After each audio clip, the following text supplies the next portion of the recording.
Il-Ministru Ian Borg ftaħar kemm Infrastructure Malta qed tħawwel xtieli biex tikkumpensa s-siġar maturi madwar Malta li qed jitqaċtu minħabba proġetti li qed japprova huwa stess.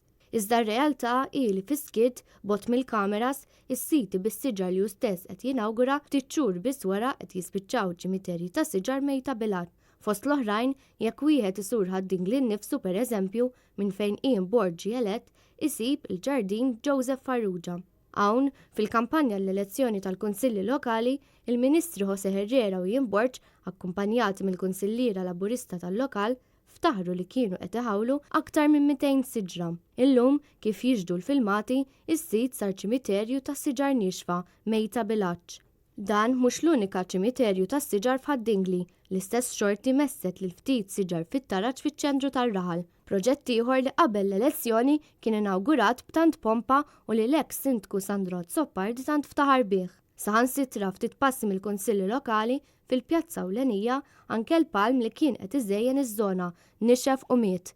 Iżda minkejja li Ian Borg jaf sew b'din is-sitwazzjoni, ironikament jiftaħar li l-Gvern ma jħallix siġar jinxfu. Fid-dawl ta' dan staqsejnieh dwar il-ġardin f'Ħad-Dingli, iżda huwa qalilna sabiex nistaqsu lill-Kunsill Lokali. Il-Kunsill Lokali ħawwel is-siġar u naħseb dawk huma mistoqsijiet li tittamel il-Kunsill Lokali biex tara l-andament ta' kemm qed jikbru jew ma jikbrux dawk is-siġar mhux hekk? Il-kummenti ta' Ian Borg huma sinifikanti ħafna dan għaliex mhux is-siġar biss huma l-vittmi f'Ħad-Dingli, iżda anke d-Dinglin spiċċaw vittmi ta' pika interna bejn il-Laburisti stess. Fil-fatt, wara l-elezzjoni l-eks Sindku Sandro Zoppardi tilef postu għar-rivali tiegħu Ian Schembri.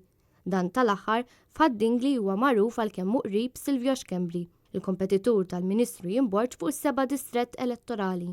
Is-sitwazzjoni preżenti qed titqabbel mid-Dinglin ma' dak li seħħ fi żmien it-tmexxija ta' Venera Mikallef, ukoll eks Sindku Laburista li kienet rispettata anke minn persuni ta' fehma politika differenti minn tagħha.